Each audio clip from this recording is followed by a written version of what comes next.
chance with me. Dance, work your body, work your body. Dance, only if you got it, only if you got it. Dance, work your body, work your body. Dance, only if you want it, only if you want it. Come real close, feel the beat, now and dance with me. Show me what you got, 'cause there's only one chance with me. Corporate, you wanna dance, we can make it happen. My heart will open up for the main attraction. I was told never put your eggs in one basket, but I'll drop everything just to get it cracking. One time for the DJ, this for girls who keep turning 25 on their B-day. I see you got the attention of every man, but I'll still be the one if you leave it up to chance. Show me what you got, 'cause there's only one chance with me. You got more proving to do on the floor, so just dance with me. You only got one chance. You only got one chance with me. You only got one chance. You only got one chance with me. You only got one chance with me. You only got one chance with me. You only got one chance with me. You only got one chance with me.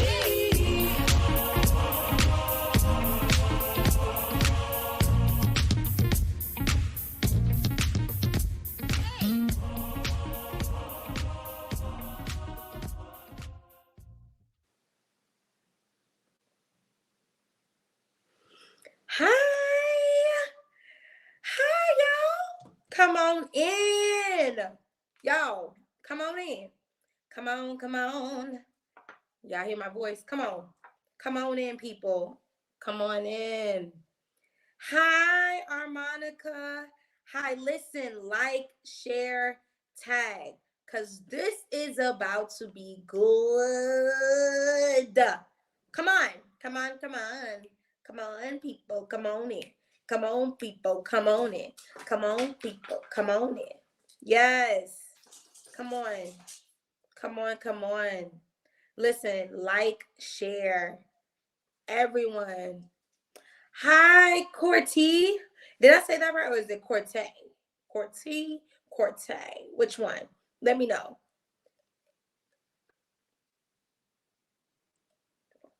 Y'all come on in.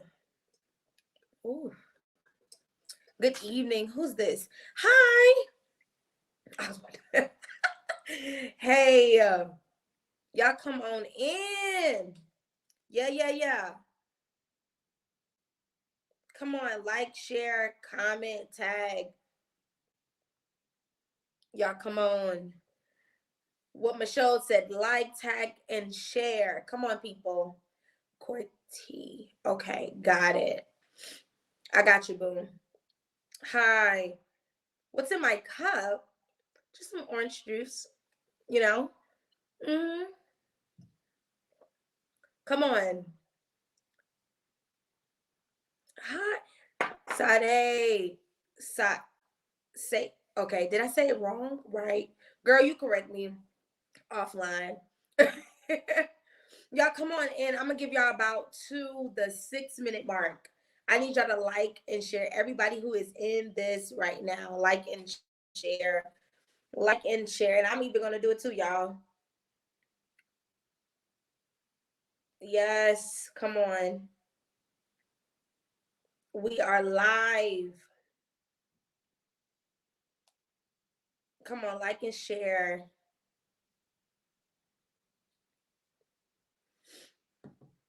Ooh. Yes, T and Nicole. Let me start shouting y'all out. I see y'all coming in. Yo, y'all heart it up.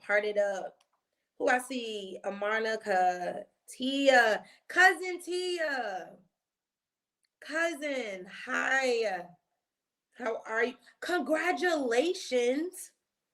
Yes, on becoming a new mom. I love it. Okay, y'all got to that 6-minute mark. Listen. Hey, girl.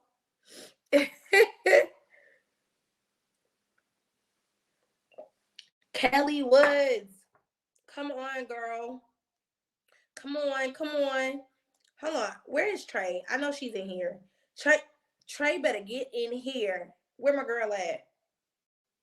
Get in here. Listen. Teresa Mack. Hi. Oh, that's my Kershaw people. How are y'all? All right. Listen. We are diving deep. Thais. Oh my God, Thais. Hi. Hi. Oh my gosh. How are you? Hi. Oh my gosh. Who else is in the building? Y'all drop your names below so I can call y'all out. I don't see all the comments at one time, but if y'all drop your names, Portia, Holland, come on, girl, get in here. Get up in here. Yes, I love it. I love it. Listen, I'm gonna give y'all really to the 7:30. Like I'm y'all are like y'all coming in slowly but surely. Oh, thank you, Thais. I love your show too. I love your show too. Oh my gosh. Y'all, I love it. And when I say 7:30, y'all, I mean like 7 minutes and 30 seconds. Not 7 minutes. Not the time 7:30. Hey TT. Oh, TT. Oh my God, you got married. Hi, Teresa. Oh my gosh. I thought you was from my Kershaw people. From Camden. Oh my God, yes. Y'all come on in. Yes. Yes, yes, yes. Tag your people, tag your friend. Tag your people, tag your friend. Let's go. Let's go. I think that's Mac saying hey hey, because she's the only person who say hey hey like that. So I believe that's Mac on today. Oh man. Yes, that's Mac for sure. Good evening, Mirror Talkers. I'm taking that. Yes.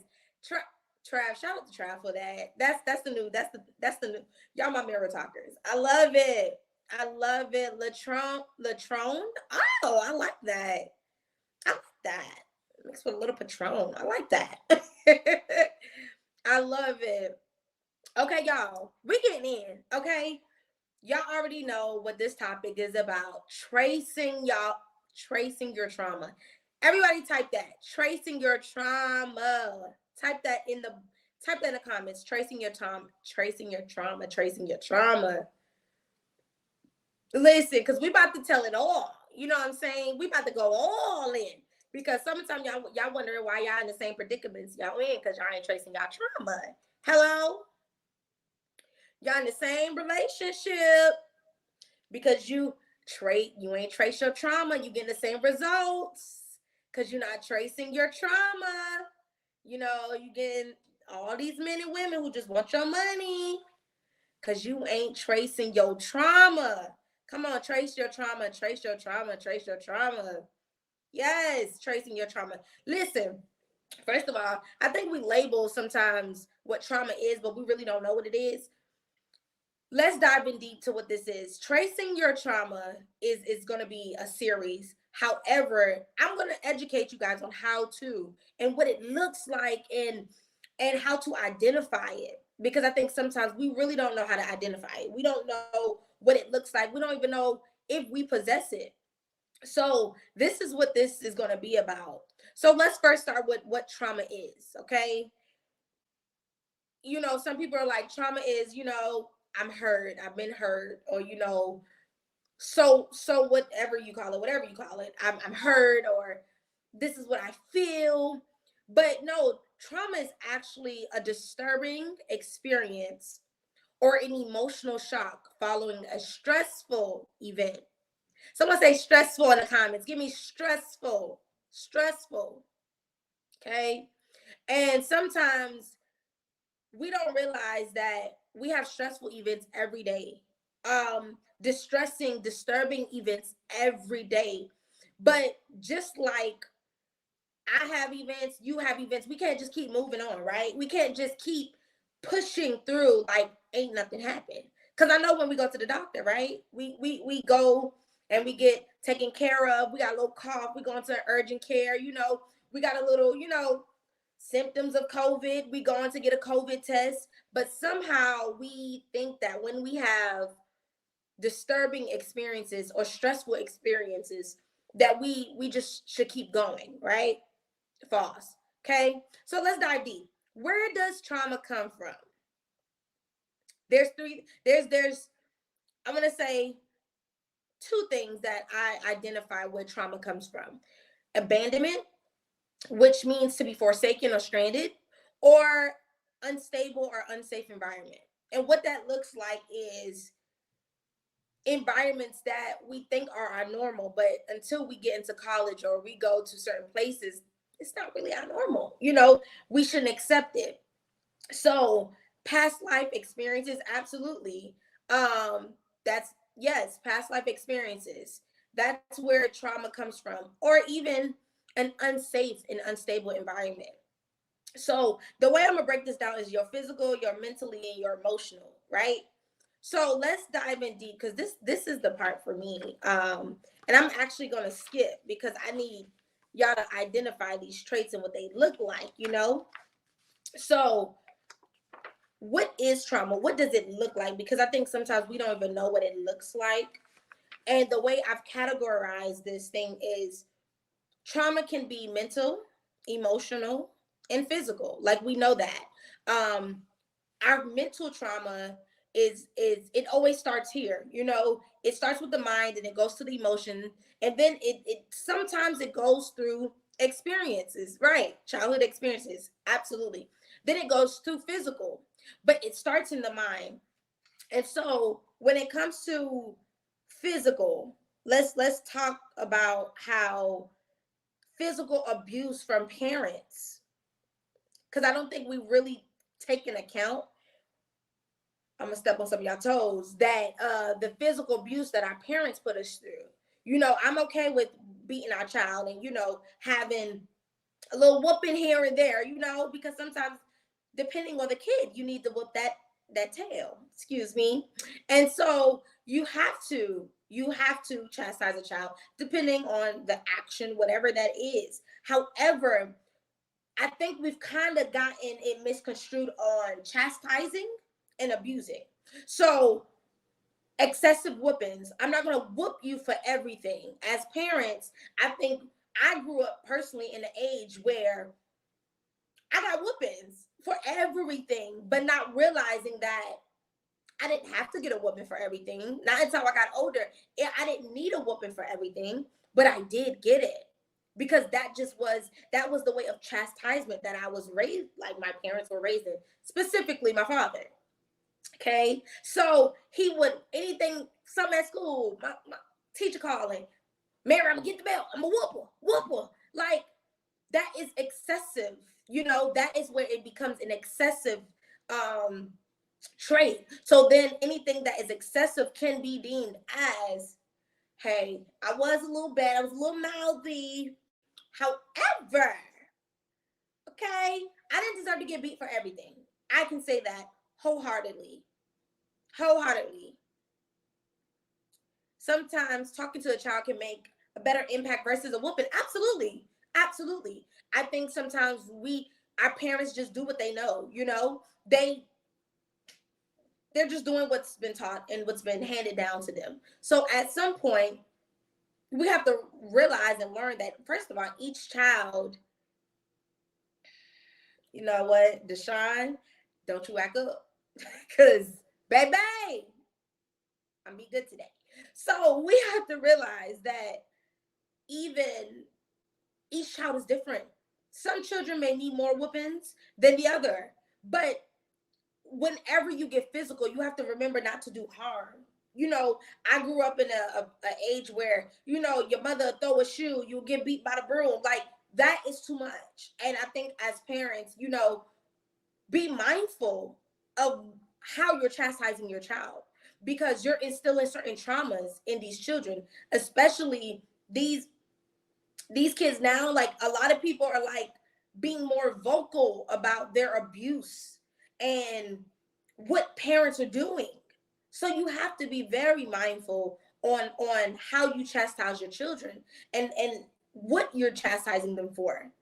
Because everything don't need a whooping. Let's just point blank period. Everything don't need a whooping. That's just what it is. So that's the physical of a parent, but also mentally. I'm a country girl, so a lot of parents would say things about, some parents will name call their children. He a little slow, or he ain't right up there, he got all his marbles, and we think that children can't read into that, but they can. And so they began to, just an example, I was working for Wings for Kids, and it's just a nonprofit organization. And I remember dealing with these kids who didn't live in the best environment. And when it came down to it, these kids would literally verbatim repeat what has been said to them. Repeating that, hey, my mom said I'm not all that smart, or I don't got all my marbles. Or they hear you say that to your friends, and they think it's okay to say it. But that is a form of name calling. That's a form of abuse as well, because you're instilling in your child that you are limited, and because you are limited, this is the only place you can go. This is the only place you will be able to go. So we have to be mindful of what we say and what we speak over our children. And if we being very honest, when it comes to speaking over your children, you want to be mindful of what you're identifying your child as, because children end up living into what you identify as. Y'all quiet in the comments. Y'all quiet. Children end up living in what you identify them as. So if you be like that hard behind kid, hard-headed kid, I almost cursed y'all, that hard-headed kid, and they're going to be hard-headed because you've already labeled them that. So you wonder why your child gives you problems in high school and in middle school or whatever. They ain't listening to nobody, because guess what? You already said that child's hard-headed. They're hard-headed. That's what you said. He's no manners. He ill-mannered. He don't got no respect. Instead of saying, hey, such and such, it is not nice when you do this. And when you do this, you get this response. Because children are not dumb. They're so impressionable. So you have to be mindful of what you're saying, name calling, belittling, harsh critiques. Oh my God, that's the worst. I've seen parents literally mentally tell their children about what looks good and what doesn't. And so children now, when they grow up, they're self-conscious of how they look, how they respond, because you've told them that don't look good, that don't look good on you, that look good on somebody else, but that don't look good on you. No, you can't wear that. You can't do that. And we're not mindful of what we're speaking over our children. So then our children ended up being what we say. So I'm off that one. Another thing that I realized that there's subtle traits as well, because those are obvious, right? Demeaning your child, those are very apparent, but there are subtle traits that we have to realize is a form of mental abuse. When you don't tell your child you love them a lot. I can count on my hands how many times I heard my dad say, I love you. You see what I'm saying? And then that played in my subconscious of, am I worthy to be loved? Am I worthy to be accepted by others? Because as a child, I'm not going to lie, I'm going to be very transparent with you guys, because this is what this is about. When it comes to belittling, as a child, I was very much told what I can do, but I would see my parents. Oh, Craig is on here, so Craig might be able to tell y'all. I would be able to see my parents accept other children for what they do, what they can do, how they do it. But when it came to Elena, she couldn't do it, because it made me look away. It's an image I'm giving off, and I'm making my parents look bad. You see what I'm saying? So my parents were very, very mindful of what they said to me or what I can do versus how they accept other people, and they will hold them so near. So then I will have a complex about, well, you accepted them for the very same thing you told me I couldn't do, but when I do it, oh my God, I am punished for it doggone near 9 months out the year. I'm already punished. I'm already punished. So as parents, you can't be picking and choosing what you're saying and what you're doing. You can't be picking and choosing what you're gonna say to this person you're ministering to, right? Because that was a thing too. I'm ministering to them, so I can deal with it a little more. But you're my child. You're my child. that whole complex of they can do, but you can't. So when I say to you guys, that was how it was. I would get beat for the same, y'all. I'm telling y'all, my daddy was quick with the belt. Quick with the belt. Picking and choosing, just picking and choosing. And I remember Craig used to play at our church. I would be like, I don't like my daddy. Like, y'all, seriously, because he was the type that it was just like, how can you? How can you? How can you? Absolutely. Butter. Deshaun is butter. Parents can be jealous of their kids as well. Absolutely. And that is another topic for another day. Absolutely. Absolutely. But it even trickled down into I realized that I didn't get to hear I love you a lot, right?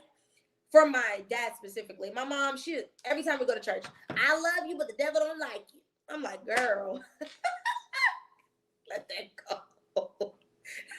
I love you, but the devil don't like you. Okay, I know.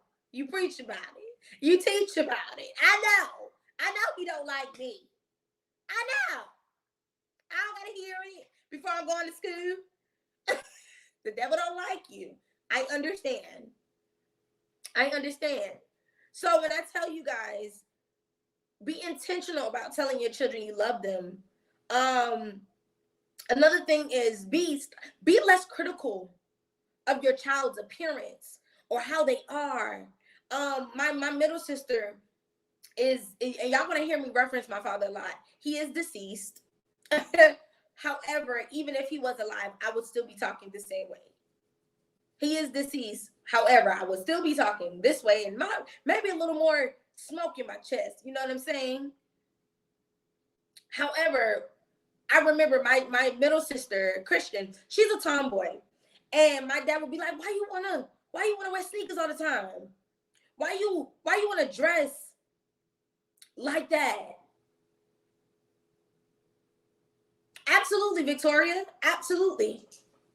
I would hear and honestly, I wouldn't even just say my father, but my parents would say to my middle sister, like, why you want to wear this? Why wouldn't you put a skirt on? Because my middle sister, listen, I'm a princess all day. I'm going to give you a makeup. I'm going to give you a face. I'm going to give you all that. But my middle sister, no, baby. She's going to put on a good Jordan 1s, and call it a day. Put a little snapback on and call it a day. But I would hear my parents be very critical of her appearance. And to this day, I'm not going to tell my sister's story for you guys, but for her, but she is very she's very subconscious. She's like, does this look good? And I'm like, yes, that looks good. You're beautiful. But because it was instilled in her of, should I wear the sneakers with this skirt? Or should I put this on with that? Like, she is so mindful. Listen, y'all, I'm about to take this off. You better be throwing away clothes. Be free. Be free from what held you. Free. Okay? Free. Be free. Be free. Because I'm free. Be free. But like I will remember that. So even to this day, my sister's very mindful. Like she's like in her head all the time concerning what she wears, what she puts on, all of that. It's a lot.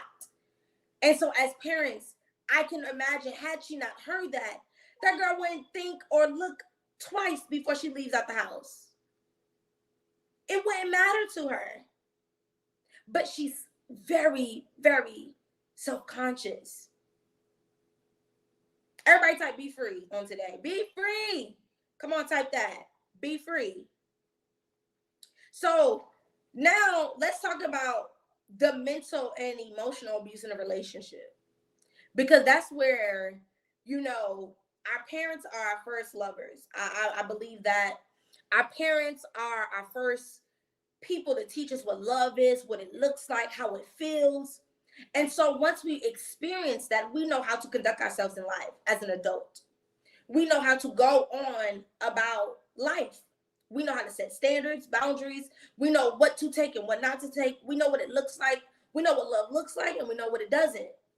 So since we've dealt with the actual real part of a parent and how that plays into our trauma, it does trickle into a relationship. And so some of us, and I'm gonna be very candid, and I want my wife to put me on Front Street on today. Understand? Because I've had to learn from my trauma. You just heard me say all of my traumas. So you can't expect that. That's the point right there. We can't expect that growing up with traumas that we go into a relationship thinking we perfect and we got it all together. Like there is no way that you cannot honestly go into a relationship thinking that all your traumas don't affect how you conduct yourself in a relationship. There is no way. There is no way. So the first part of knowing that is knowing you do have some traumas. Listen, that part. I'm learning to accept affection and not be suspicious of it. I love that. You see what I'm saying? So there is no way we can expect that we can go into a relationship and not have traumas. Like that's crazy to me. That's crazy to me.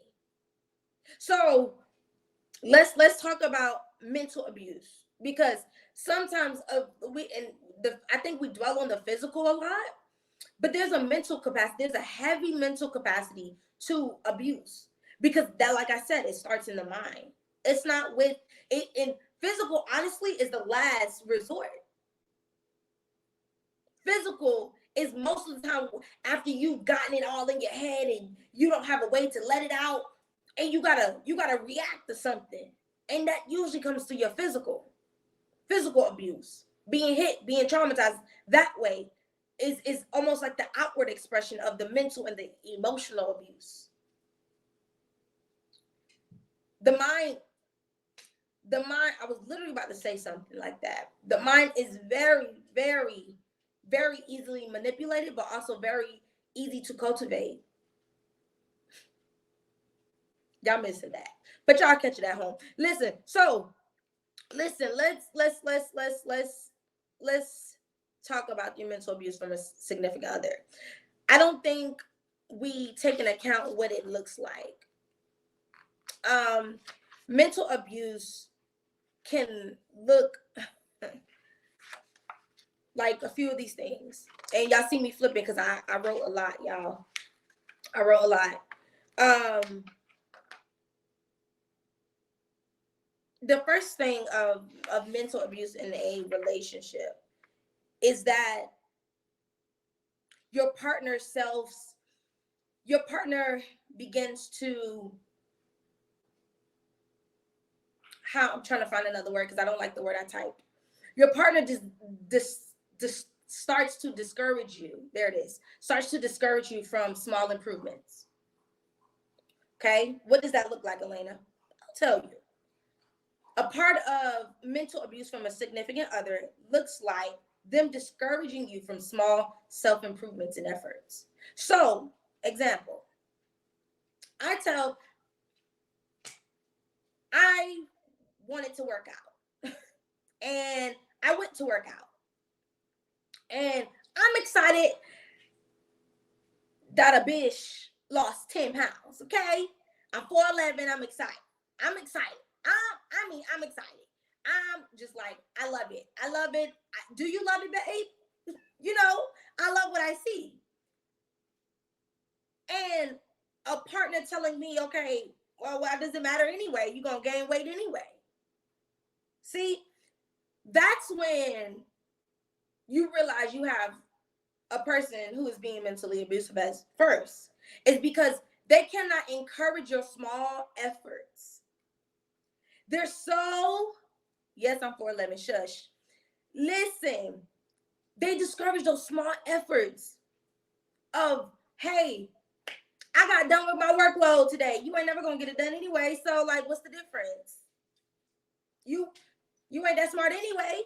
So why does it matter? That's one.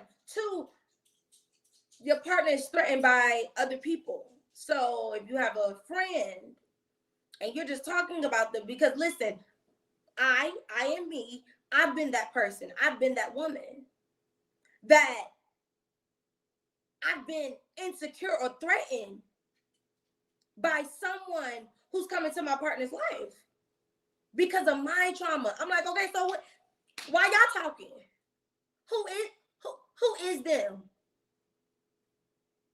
Okay? What's going on with it? But I had to recognize, woo, Elena, that's your insecurity talking. Go fix that. You see what I'm saying?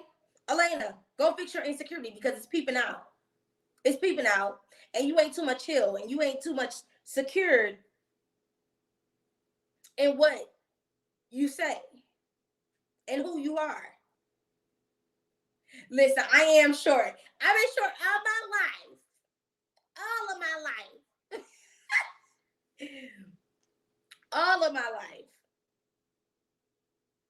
But I had to realize that was my insecurity poking out. Absolutely, insecurity poking out. Because I wasn't completely, because I had to realize I wasn't told as a child, like I said, that I'm loved, that I'm beautiful. So then intimidation sneaks in too.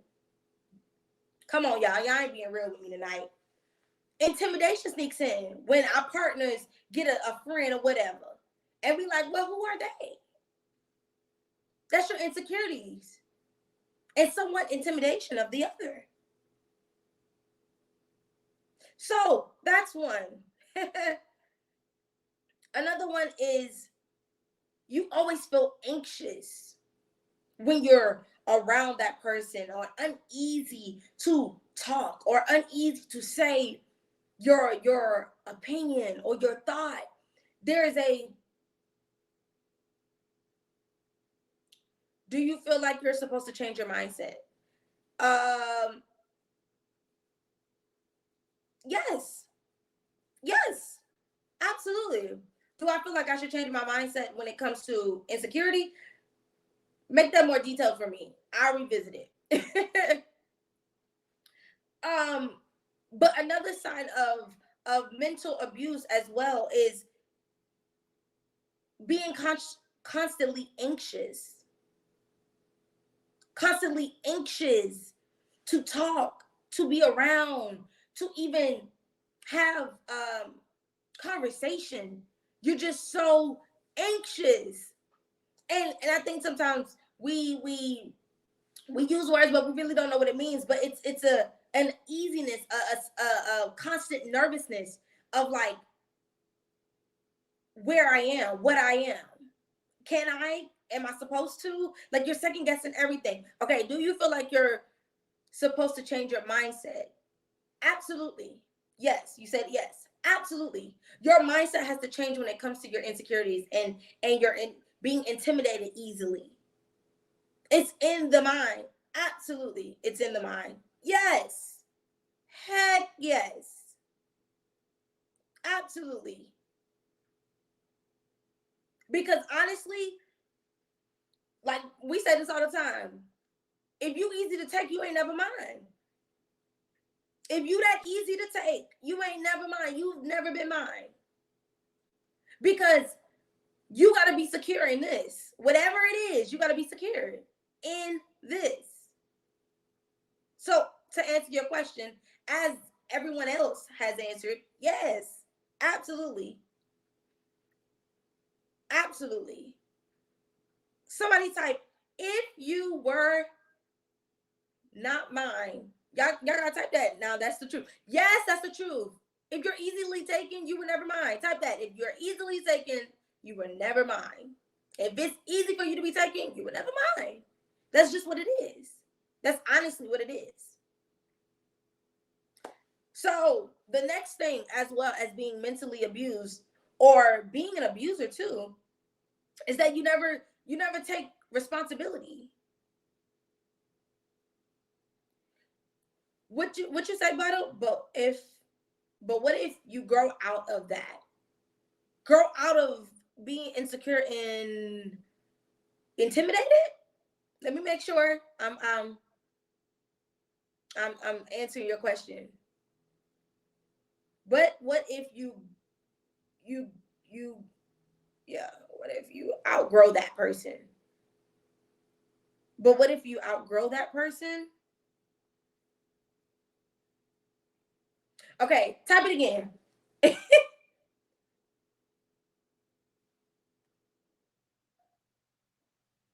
Cause y'all just light in my face. Oh, but what if you outgrow that person? Yeah. Y'all, it's me. It ain't you. It's me, user. If you outgrow that person, if you outgrow a person that you're with, first of all, there needs to be a conversation, because before you actually outgrow a person, you were getting there. You were going there. You know what I'm saying? Before you actually make a decision that I'm kind of over you, I'm off you, there is a point where you have to own up and have a conversation. You have to own that. You have to own, okay, hey, I feel like this moment in our life, or specifically mine, that I am not at a place where these things are being met. And once you say your piece and it's still avoided, or it's not being taken care of or handled, then you have to make a decision.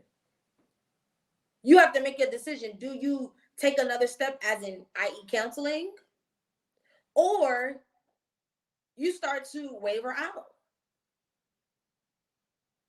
Personally, I have my conversation, and if it does not change, we make reasonable expectations in those moments. Because if that person is saying, okay, hey, I didn't know that you were uneasy, I didn't know that you felt that way, I didn't know I did this, you have to give them a opportunity to grow. And that's the problem. We don't want to be patient, because by the time we get to a point where we've outgrown a person, we're impatient. And so we want it to happen like tomorrow. Now there is a point. Say now. Everyone says now. Say now. Now, you shouldn't take your time moving, because understand there is an urgency. There is an urgency on the matter. So you don't just lallygag and take your time and be like, okay, I'm going to figure it out when I figure it out. I'm going to get there when I get there. Okay, you get there too long, baby. Your people gone. Y'all want that?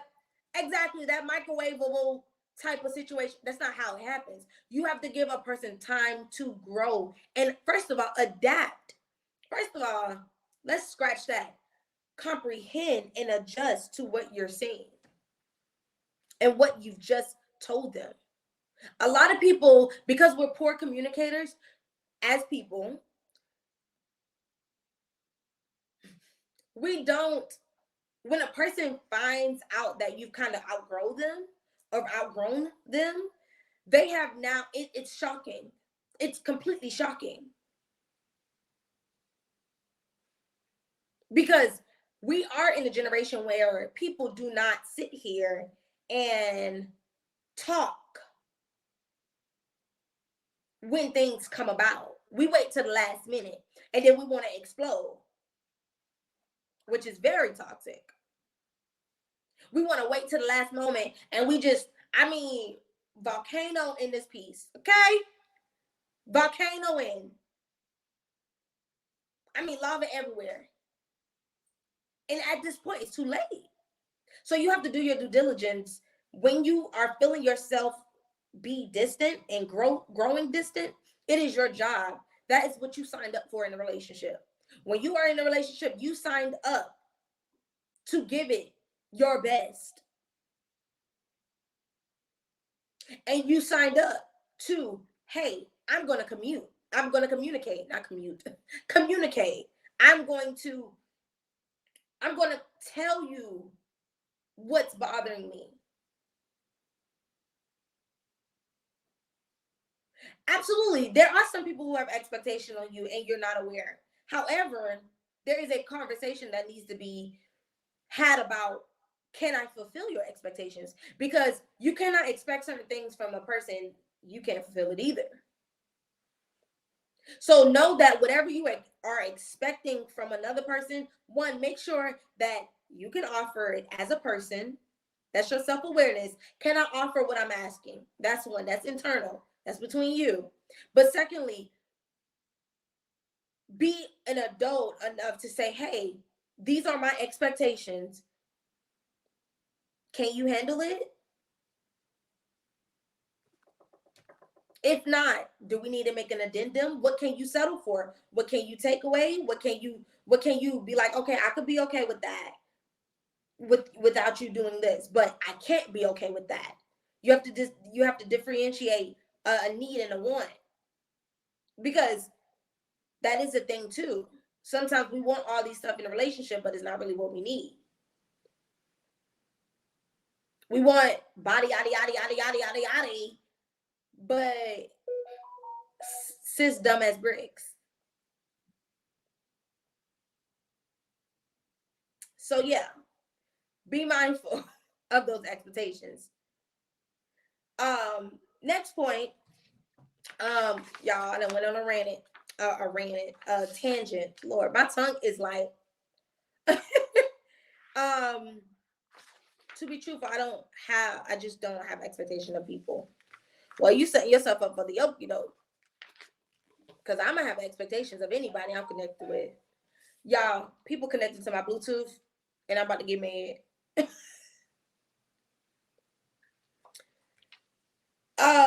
Yes, you set yourself up for the okie doke, because when people are in your life, I do have expectations because I have boundaries, because I know what I'm required. That's just period. That's period. So that's me. That's me. That's honestly me. I'm not saying what works for you, but it may not work for me, So honestly, be okay with, having some expectations of people in your life. Because if you don't, they're going to just think they're doing, like I think I posted something the other day. Check in, because sometimes we think that we're doing something and we're actually not. We're good at it, or we're being a great friend, or we're being a great mate, but actually we're not. We're actually not being that type of person. So yeah, I would implore you to have expectations, to very much have expectations of your people.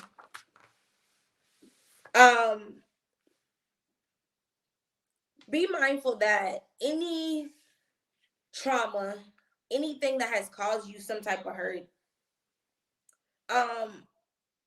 or a significant loss, or whatever it is, be mindful that all abuse causes, they have an effect. And so, as I mentioned to you guys, because of my trauma, my confidence wasn't there. My confidence was not there to be okay with, like, okay, who you talking to? I was that 20-year-old, like, who you texting? What you doing? That's me. That was me. That was me. That ain't me no more, because I don't care. I don't care. That's what you're doing. However, be mindful that if you are going or have had trauma, you may have low self-esteem.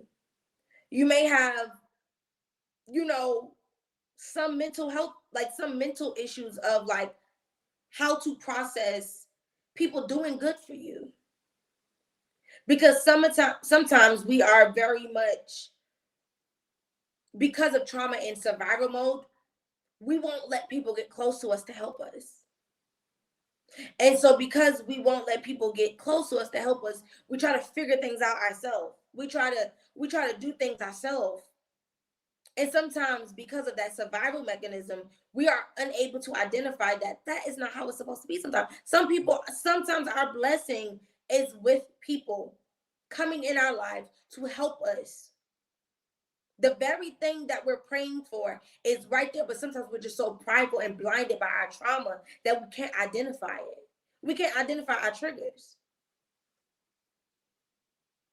So we have to be mindful of that. Be mindful that I may have some self-esteem issues. I may have a mental thing in my head where I'm like, yeah, no, I ain't never gonna let a dude do for me, because I had a dude do for me and he took everything. Or I had my mom do for me and she blew it up in my face. Or I had my dad do for me and he never let it go. Or he always felt like I was indebted to him. And so we don't know how to accept. Therefore, we get too defensive when people do try to help us or people try to communicate with us. We're defensive because of our trauma.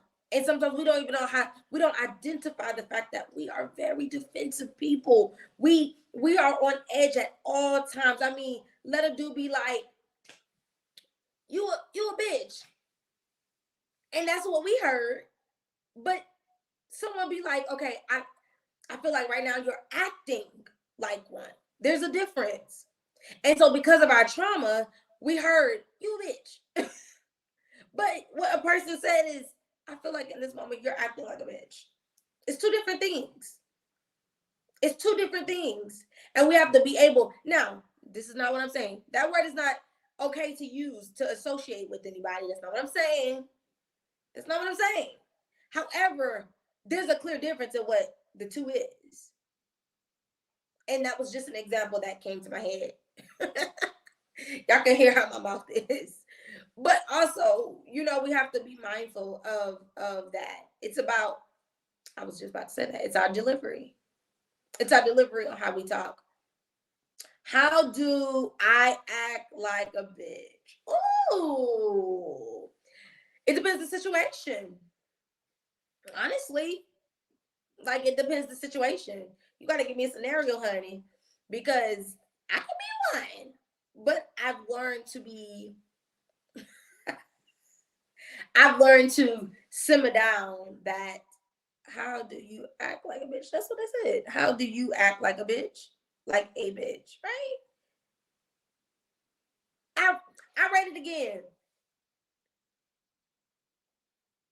I'm not saying I know I ain't that much off.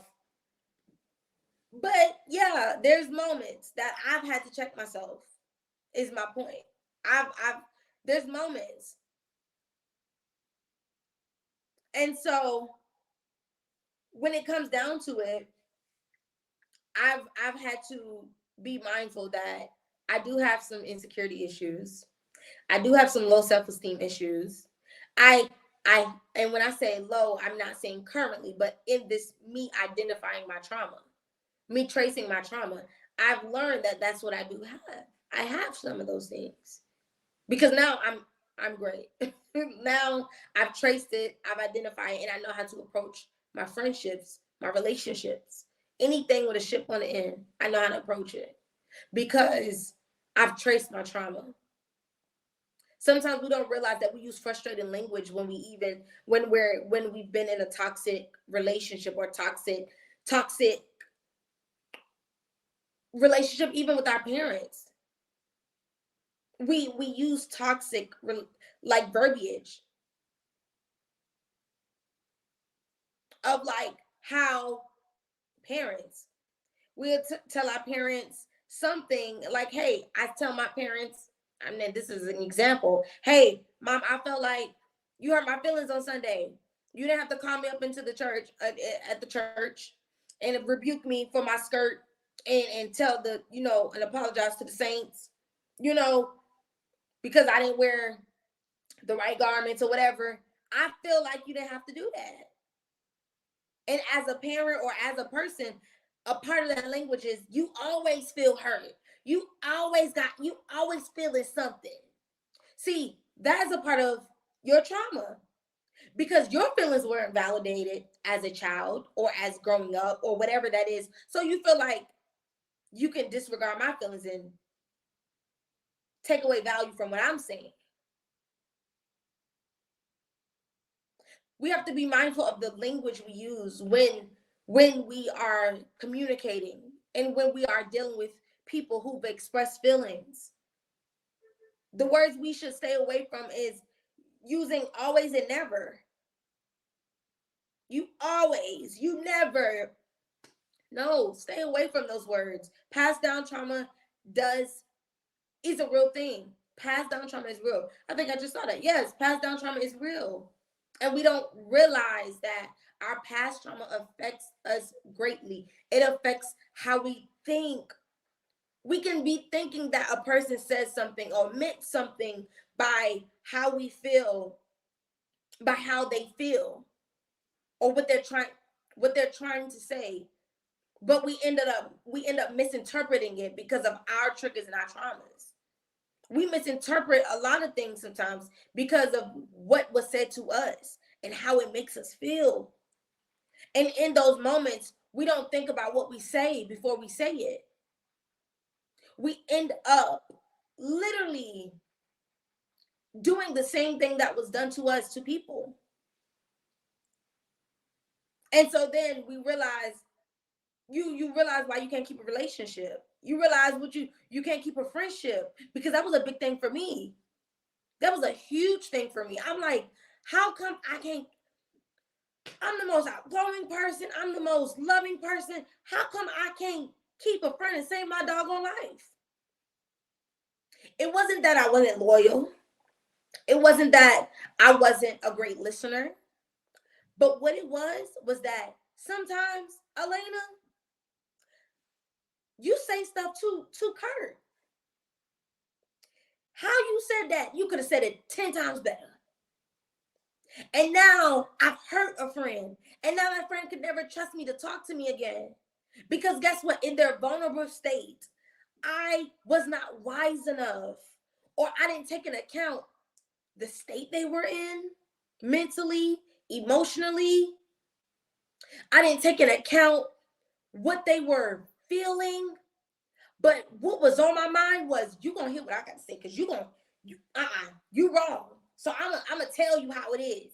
But not realizing that if they're coming to me, if they're talking to me, they're already in a vulnerable space. And so we have to learn to cherish these vulnerable states. We have to learn to cherish when people come and speak to us and talk to us. They are already vulnerable. They're already vulnerable. So why do I have to be so harsh? Why do I have to be so curt? Why do I have to just tell it like it is? Because a part of being a great friend and a great person in a relationship is taking into account what that person is feeling right now and where they are. Because once you take into account how they feel and where they are, that will dictate your delivery. If I have a friend that's coming to me very arrogant, oh, I know I'm right and she wrong, all of that, she wrong, so beep, beep, beep, beep, beep, beep, beep, beep, beep, beep. Oh, best believe I'm gonna give you a little slice of this humble pie and I'm gonna serve it to you. Because when you begin to get arrogant and you believe you have done no wrong, then I have to give you like I said, a good piece, a good slice of this humble pie, because that's not what we're doing. There is always something we could do better. even if a person is wrong, there is always something we can do better. Now, if my friend comes to me and she's emotional and she's distraught and she doesn't know what to do in a particular situation, I'm not going to still give her a piece of a humble pie. No. I'm going to be mindful. I'm going to be mindful. But it's impossible to know all of your triggers, not including your partner's triggers. I'm not going to say it's impossible. I disagree. I believe, I'm not going to say it's impossible, because 9 times out of 10, if a trigger comes up, if and let me break this down.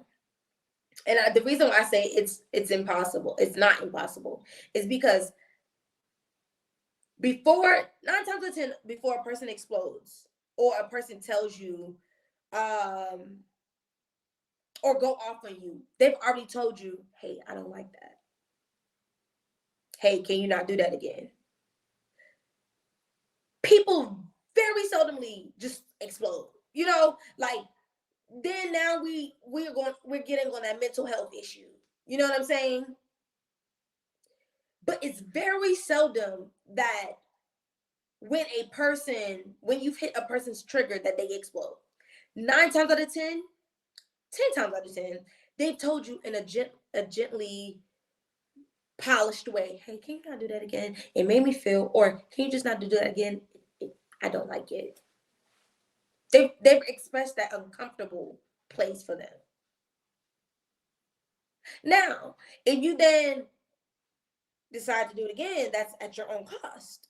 So you have to take into account that I've now disregarded somebody's boundary because they've already told me they did not like it. Secondly, it's going to cause an emotional response out of that person because they've already told us they don't like it. So the truth is that 9 times out of 10, they've already said it. They've already said it. And if you do it again, you just either disregarded it and you held yourself higher and what you felt higher, versus a person, versus, you know, taking a moment to speak or say what you need to say. Now, there is a conversation that you can have with your partners to know your triggers. Hey, what are things that you don't like that has been done to you? That itself is a question.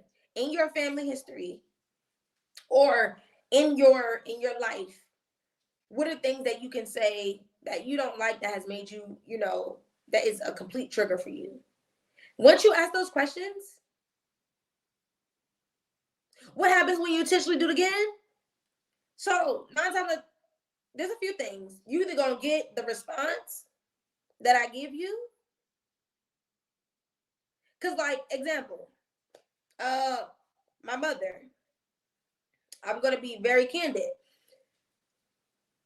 My mother knows my triggers. My mother knows my triggers very much. And so once you disregard my triggers, I used to go off. Yeah, I used to go off. I mean, ask Whitney. Bleep, bleep, bleep, bleep, bleep. Mama. No, what I now do, I begin to create distance. Because at this point, you know my triggers. I'm going to communicate to you, hey, you've done this to me yet again.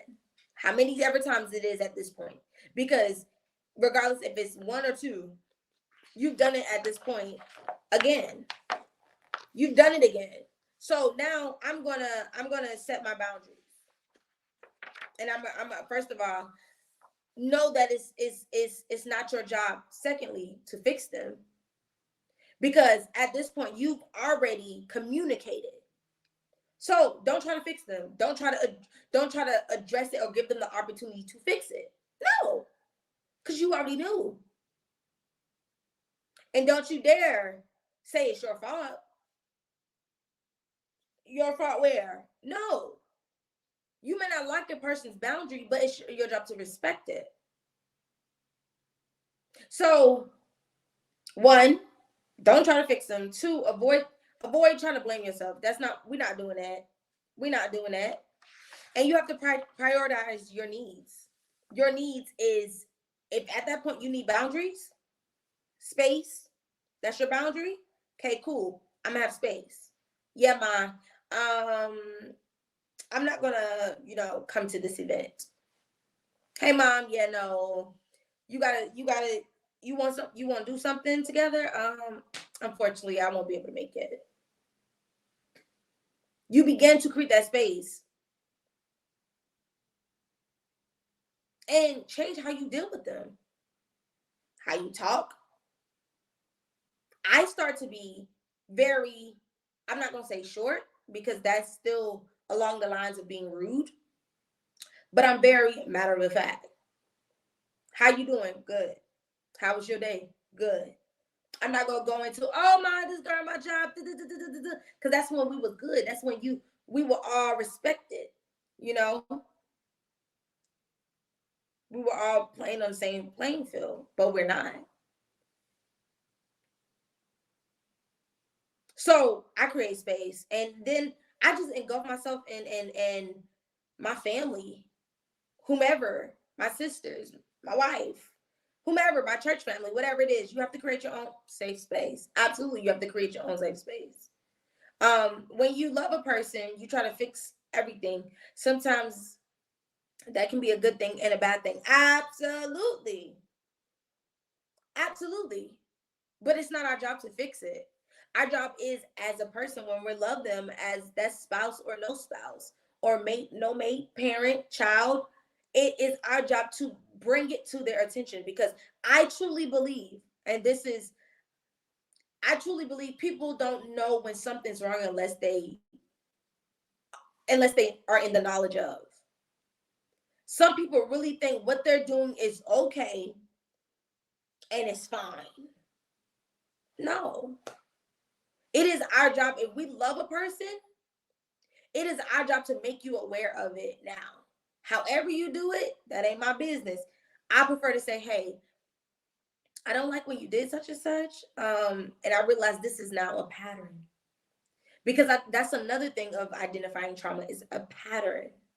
There is a pattern that people who have been traumatized or hurt, there's a pattern. And so at that point, I'm telling you, hey, I've noticed your pattern. And I know that if you would do this to me and I'm this close to you, you would do it to anybody. And that's the truth. If you would disregard me and I'm this close to you, you would do it to anyone. So that's me. I let them know, hey, when I create space, this is where it is.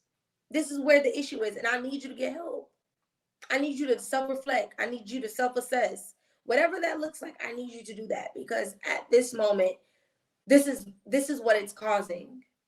And it can cause this, X, Y, and Z.